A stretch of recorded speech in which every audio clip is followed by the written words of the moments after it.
อ๋อครับไม่สูงพ่อแม่พี่น้องเฮาขากุกอกกุก้นอันใดหันอยู่ยามตัวเดียวในเป็นวางขุนนักกา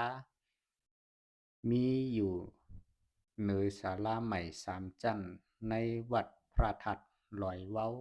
เวียงเมสายจึงไทยปอดหองนะครับ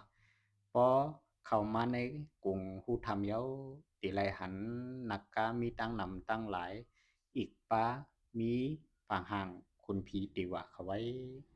เฮ็ดจั่งใดพอเป็นนักกากว่าหมดหลาในทางพุทธศาสนาเฮาครับนักกาอันว่านั้นมีอยู่4เจอคือใหญ่ๆเจอคือที่หนึ่งห้องว่าวิรูปักขาเป็นนักกาฐานอุปปึงพองงำนักกาจันสุงมีมุนกรรมปรมีใหญ่มีตั้งกัดตั้งขันผ่านสร้างไหลกูร้องพางห่างตู่คิงเขานั้นเหมือนหนังสีทองคำไว้การเกิดของเขาก็เป็นอปปาติกาเกิดพุทธปอกขึ้นมาเหมือนคนผีตีว่าเขาเย้านักกาจึกคือฐานที่สองเอราปทา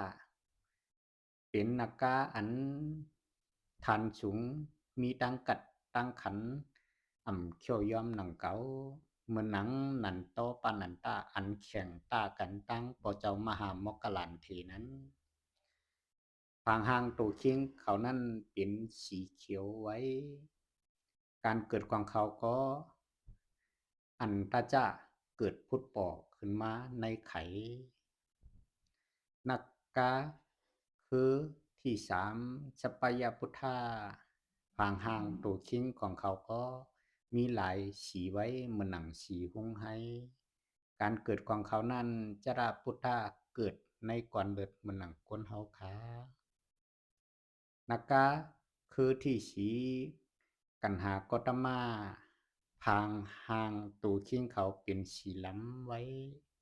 ในสีเจอคือในเจอคือที่สีในเป็น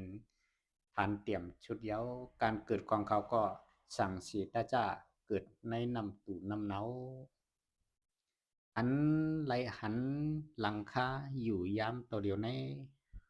เป็นวันผาจมอันได้ออกข่าวมือปนมาหึงว่านำเมสายโทมอันวันนั้นเขาอันมีเมนำไหลผ่านมาเหตุตับไว้ตั้งสองผานั้นเปลี่ยนสองจึงเมืองจึงไทยและจึงไต้ไว้อยู่ผากปุ่นเมนำสายนั้นห้องว่าเวียงหลงตาคิเลก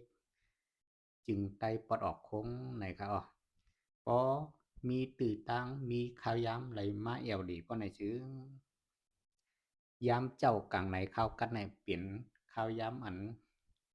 ชื่อสามมุงไรหันกว่าไก่ไก่อันเปลี่ยนมุงหันอยู่ในก็ห้องว่าโคหมานสกายบอกไหนก็อ๋อพอมุงปั่นกว่าตั้งกว่าที่ติ๊กไหนแต่ไรหันปานในวังวัด